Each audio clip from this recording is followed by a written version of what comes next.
안녕하세요.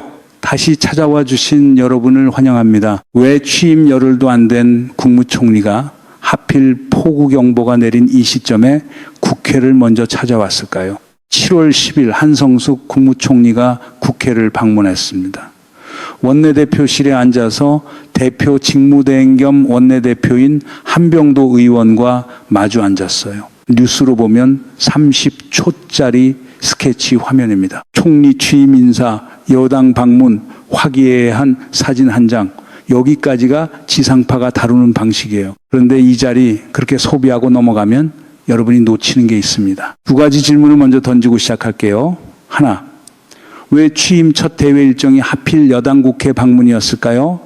둘, 왜 하필 이 시점에 총리 입에서 AX라는 두 글자가 나왔을까요? 이 두 질문의 답을 따라가다 보면 이 자리의 성격이 완전히 바뀝니다. 표면에는 예방식 인사가 있고 그 아래에는 정부 2년차의 판을 짜는 신호가 있고 더 아래에는 야권 저항의 지형도가 있어요. 오늘 이 세 층을 순서대로 벗겨보겠습니다. 먼저 조금만 미리 던져드리면요. 총리가 이 자리에서 언급한 호우 AI 예보 얘기 있잖아요. 이건 날씨 얘기가 아닙니다. 정부가 일하는 방식 자체를 바꾸겠다는 선언이에요. 이게 왜 그런지 이제부터 하나씩 풀어보겠습니다. 이 자리는 인사 자리가 아닙니다. 집권 2년차 정부의 성격을 공표한 자리예요. 세 가지 신호를 잡아보겠습니다. 첫 번째 신호, 한성숙 총리가 발언에서 AX 도입을 강조했어요. AX가 뭐냐 하면 AI Transformation, AI 대전환입니다. 근데 총리가 말한 AX는 단순히 정부가 AI 도구를 도입하겠다는 얘기가 아니에요. 정부가 일하는 방식 자체를 전면 변화시키겠다는 겁니다. 취임 인사 자리에서 굳이 이 얘기를 꺼냈다는 건 이게 정부 2년차의 어젠다라는 걸 공표한 겁니다. 두 번째 신호, 총리가 집권 2년차에는 국민들께서 생활의 변화를 느끼실 수 있는 실질적 성과가 나야 되는 때라고 못을 박았어요. 여기 시간에 대한 압박이 실려 있습니다. 1년은 지나갔고 남은 시간에 뭐가 있어야 한다는 인식이 깔린 발언이거든요. 세 번째 신호, 한병도 원내대표 대행이 결국 정답은 속도라고 받았어요. 이 말 대통령이 6월 29일 3대 메가 프로젝트 국민보고회에서 오직 속도전이 살 길이라고 한 발언의 정확한 반복입니다. 당과 정부가 같은 문장을 쓰고 있다는 신호예요. 한번 그림을 그려보세요. 적벽대전 직전에 조조가 밤새진을 다시 짜는 그 장면이에요. 남은 시간에 판을 완성해야 하는데 시간은 계속 흐르는 딱 그런 그림이거든요. 한마디로 정리하면 이 자리는 총리 예방이 아니라 정부 2년차의 시간표를 여야 앞에 공표한 자리입니다.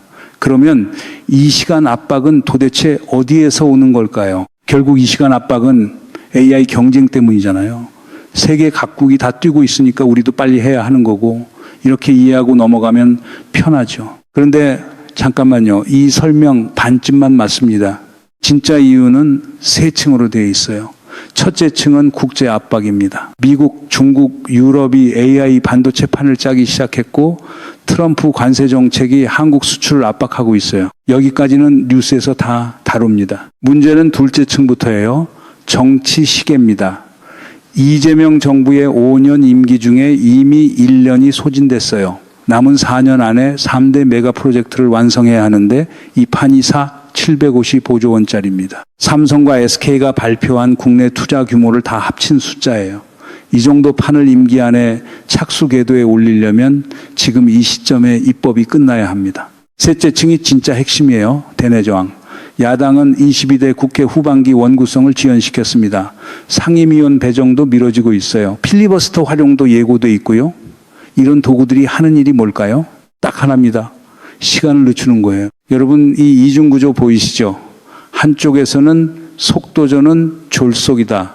일방통행이다 라고 비판합니다. 다른 한쪽에서는 원구성을 지연시켜서 정부의 속도를 낮추고 있어요.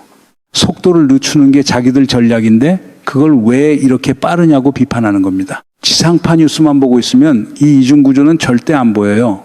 총리 예방 30초 스케치로 끝나거든요. 근데 이 자리의 성격을 이해하려면 이 이중구조부터 짚어야 합니다. 그러면 왜 하필 네이버 CEO 출신을 총리 자리에 앉혔을까요? 파격 인선이라는 표현이 많이 쓰였어요. 그런데 정확히 뭐가 파격인지 세 층으로 쪼개서 보겠습니다. 첫째 층, 총리의 성격 자체가 바뀝니다. 지금까지 우리가 알던 총리는 행정총리였어요. 정치인이 오거나 관료가 오거나, 그런데 한성숙 총리는 IT 기업 CEO 출신입니다. 이건 행정총리에서 경제총리, 더 나아가 AI 총리로 성격을 바꾸겠다는 신호예요. 강훈식 대통령 비서실장이 지명 브리핑에서 뭐라고 했는지 아세요? 평범한 직장인으로 출발해 굴지의 디지털 기업 수장에 오른 입지전적 리더, 민간의 실용성과 혁신성을 겸비하고 AI 대전환의 필요성을 누구보다 잘 안다. 이 표현들 하나씩 다 계산된 겁니다. 입지전적은 흑수저 스토리, 민간의 실용성은 재벌 총수와 구분, AI 대전환은 정부 2년차 어젠다 정렬, 인선 자체가 메시지예요. 이력을 한번 따라가 보면 그림이 더 선명해집니다.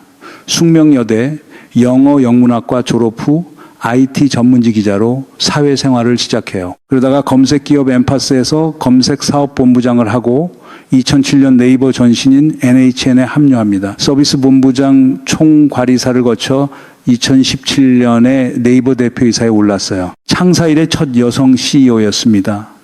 기자에서 CEO까지, 그리고 CEO에서 총리까지, 이 궤적 자체가 지금 정부가 민간의 속도를 어떻게 정의하는지 보여주는 겁니다. 둘째 층, 상징성입니다.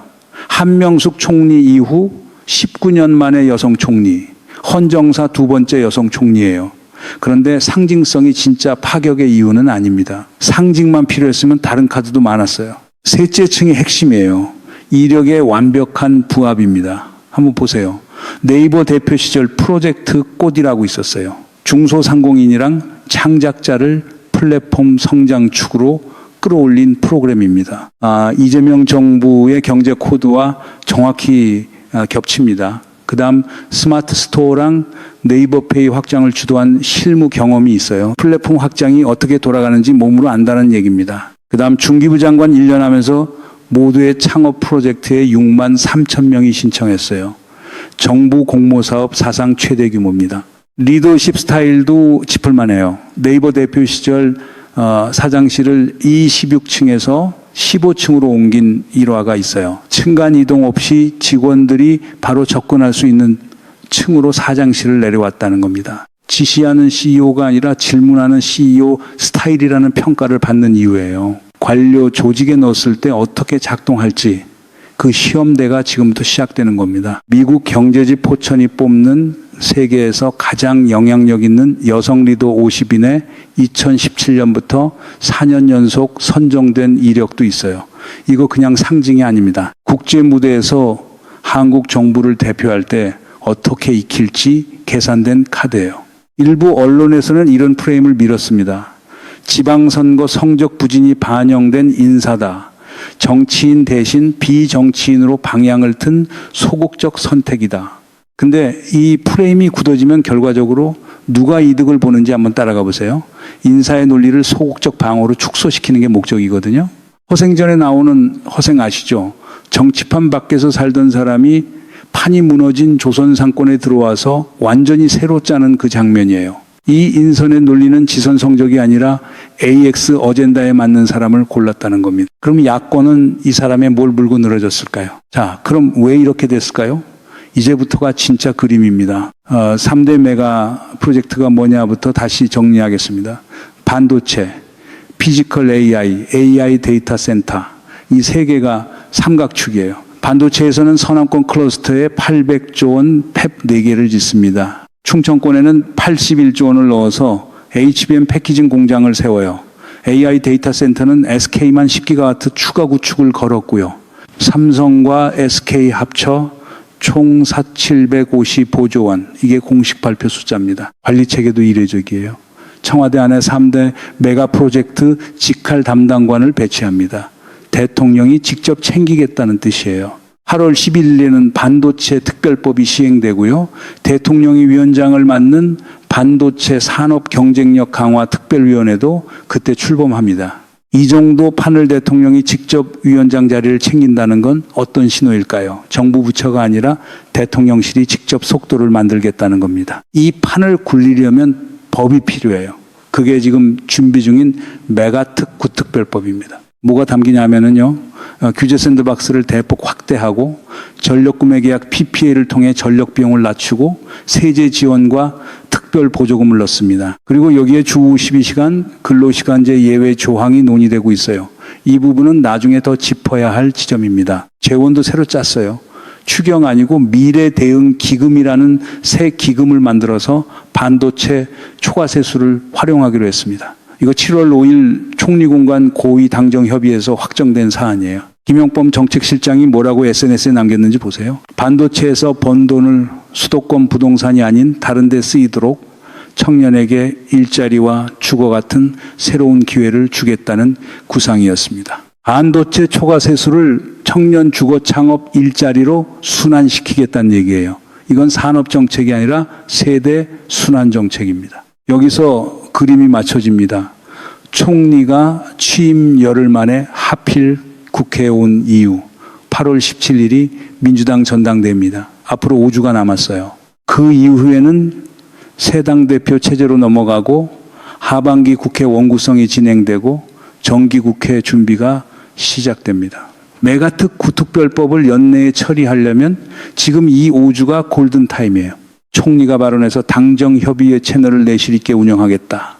당에서 주시는 여러 말씀 잘 듣고 정책에 반영하겠다고 반복해서 강조했잖아요. 이거 립서비스가 아닙니다. 5주 안에 입법 속도를 맞춰달라는 요청이에요. 이제 야권 논리랑 비교해 볼 시간입니다. 야권은 뭐라고 하죠? 속도전은 졸속이다, 일방통행이다, 협치가 실종됐다. 근데 실제로 뭘 하고 있냐면요. 원구성 지연, 상임위원 배정 지연, 필리버스터 활용 예고. 이걸 다 늘어놓으면 하나로 요약됩니다. 속도를 낮추는 게 그들의 실제 전략인 겁니다. 이건 협치가 아니라 자기들 계산이에요, 솔직히. 속도전을 비판하면서 속도를 늦추기. 이 이중 플레이가 이해가 되십니까? 그럼 이 저항은 왜 이렇게까지 강할까요? 야권 저항은 세 층으로 돼 있어요. 하나하나 짚어보겠습니다. 첫째 층은 정치 저항입니다. 인사청문회를 보면 그 성격이 드러나요. 국민의힘이 물고 늘어진 세 가지가 있어요. 다주택 보유 이력, 양평 농지법 위반 의혹, 강남 오피스텔 저가 임대 매매 의혹. 여기까지는 검증이라고 볼 수도 있어요. 문제는 그 다음이에요. 강남 오피스텔 임차인이 예전에 어느 유명 인사의 미용실 원장이었다는 이유로 야당 측에서 내통 의혹을 제기했습니다. 여러분, 이거 웃을 일이 아닙니다. 여당 이소영 의원이 청문회장에서 초등학생도 하지 않을 질문이라고 반박했다가 국민의힘 의원들이 고성으로 항의했어요.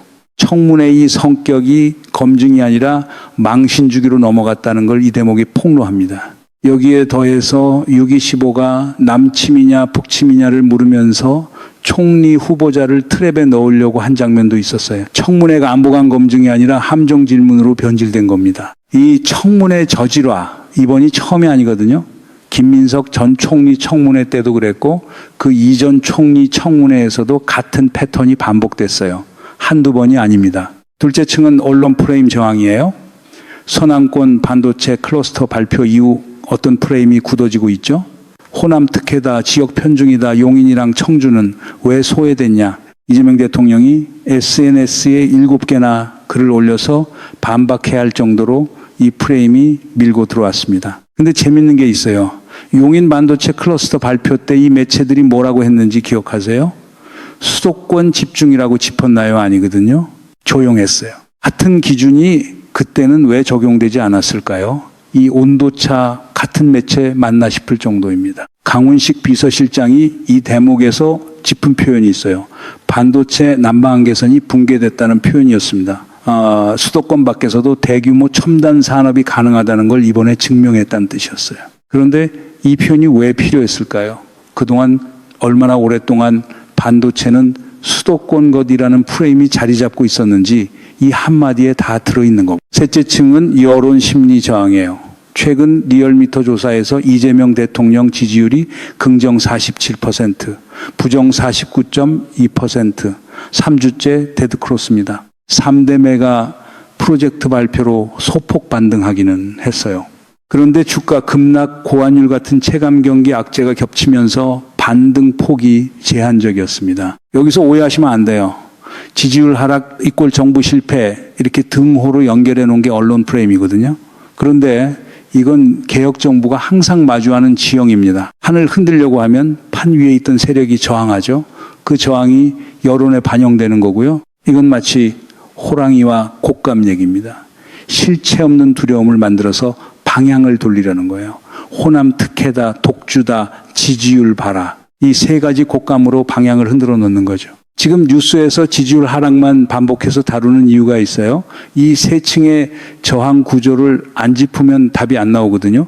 여러분이 뭔가 이상하다고 느꼈던 그 감각, 그게 정확했던 겁니다. 여기까지 보면은 결국 이 자리는 집권 2년차 판을 짜는 자리였다. 이렇게 정리하고 싶어져요. 그런데 잠깐만요. 아직 한 겹이 남았습니다. 이 자리의 진짜 정체는 시간을 사는 자리예요. 5주 후에 8월 17일 민주당 전당대회가 있습니다. 김민석 전 총리, 정청래 전 대표, 송영길 의원 세 사람의 3파전이 예고돼 있어요. 이 전대 이후에 새 지도부 체제가 서고 하반기 국회 원구성이 마무리되고 정기국회 준비가 들어갑니다. 이 전당대회는 단순히 당대표 선출이 아닙니다. 2028년 총선 공천권이 걸린 자리예요. 그래서 지금 당내에서 노무현 적통 논란까지 벌어지고 있고요. 이런 국면에서 총리가 취임하자마자 국회 여당을 먼저 찾아왔다는 건 당권 다툼이 있어도 정부 어젠다는 흐트러지지 않게 해달라는 사인이기도 합니다. 한병도 원내대표 대행이 지금 이 자리를 지키는 이유이기도 하고요. 그런데 야권은 지금 원구성을 지연시키고 있어요. 필리버스터도 예고돼 있고요. 그 사이에 미국 트럼프 관세 정책이 압박을 유지하고 중국 AI 굴기가 속도를 냅니다. 3대 메가 프로젝트의 입법 골든타임은 좁아지고 있어요. 이 자리의 진짜 정체는 축하가 아니라 카운트다운입니다. 이 카운트다운이 시작된 걸 여야가 다 알고 있어요. 다만 서로 다른 반응을 하고 있는 것뿐입니다. 처음에 이렇게 물었죠. 왜 취임 열흘도 안 된 총리가 하필 이 시점에 국회를 먼저 찾아왔을까? 이제 답이 좀 다르게 보이실 겁니다. 이건 인사가 아니었어요. 여야에게 시계를 맞추자고 신호를 보낸 자리였습니다. 그리고 총리가 이 자리에서 언급한 호우 AI 예보 얘기 있잖아요. 이거 두 겹으로 읽으셔야 돼요. 표면은 이번 주 실제 호우 대응이에요. 기후부와 행안부가 AI 데이터 예보로 미리 대비했다는 얘기입니다. 그런데 그 아래층에는 이런 신호가 있어요.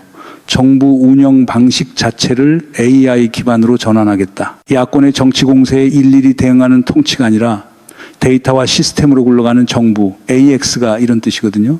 이재용, 최태원 회장이 4,750조 원짜리 투자 카드를 걸어놓은 판이에요. 판 자체는 이미 커요. 문제는 이 판을 완성할 시간입니다. 만약 이 속도전이 실패하면 어떻게 될까요? 세 층으로 결과가 벌어집니다. 첫째, 반도체 산업 주도권을 잃습니다. 트럼프 관세 압박은 지속되고 중국 반도체 굴기는 계속 속도를 냅니다. 지금 이 시점에서 판을 확장 못하면 5년 뒤에 되찾을 수 있는 지분이 없어요. 둘째, 삼성과 SK가 걸어놓은 4,750조 원 투자 계획이 흔들립니다. 이 규모의 결단은 정부의 입법과 인허가 속도가 뒷받침돼야 유지돼요. 법이 늦어지면 기업의 투자 시기도 뒤로 밀립니다. 대통령이 이재용, 최태원 두 회장에게 90도 인사를 하면서 국가 영웅, 국민 영웅이라고까지 표현한 이유가 있어요. 이 결단을 붙잡아 놓는 게 정부 2년차의 최대 과제라는 뜻이거든요. 셋째, AX 국가 전환 자체가 좌초돼요. 지금 시작 안 하면 다음 정권에서 시작해도 이미 늦어요. 그때는 미국, 중국, 유럽이 판을 다 짜놓은 데가 됩니다. 그런데 정부 측면에서 정직하게 짚어야 할 지점도 있어요. 이 속도전에도 사각지대가 있습니다. 하나, 주 52시간 예외 조항 논의는 노동계 반발을 불러올 겁니다. 이 부분은 세밀한 조율이 필요하고요. 둘, 지역 형평성 문제, 용인이랑 청주 소외로는 정부가 계속 안고 가야 할 숙제입니다. 정부도 완벽하지 않습니다. 3대 메가 프로젝트가 지방균형 발전이라는 명분은 분명한데 지역 간 이해 조정은 아직 풀어야 할 숙제거든요. 그런데 이 숙제가 어렵다는 것과 시작조차 하지 말자는 건 완전히 다른 얘기예요. 참 신기하죠. 협치 외치면서 원구성은 지연시키고 검증 외치면서 미용실 원장 얘기까지 끌어들이는 이 코미디. 근데 이 코미디가 벌어지는 동안 시간은 계속 흐릅니다. 속도를 강조할수록 놓치기 쉬운 게 뭘까요? 그게 이 정부가 앞으로 4년 동안 답해야 할 진짜 질문일 겁니다. 취임 열흘 만에 국회를 찾은 총리. 이 첫걸음이 남은 4년의 판을 짤 수 있을까요? 아니면 야권의 시간 끌기와 언론의 프레임 앞에서 이 속도전 자체가 다시 정치의 문제로 돌아올까요? 8월 17일 전당대회 그리고 그 이후 하반기 국회 이 5주가 이재명 정부 2년차 성패의 가늠자입니다. 대한민국이 AI 국가로 전환할 수 있느냐 없느냐 그 방향이 여기서 결정돼요. 이 흐름이 어디로 가는지 같이 추적하고 싶으시면 구독 부탁드리고 이 분석이 도움되셨다면 좋아요와 알림 설정도 함께 부탁드립니다. 다음 국면 놓치지 않으시려면요.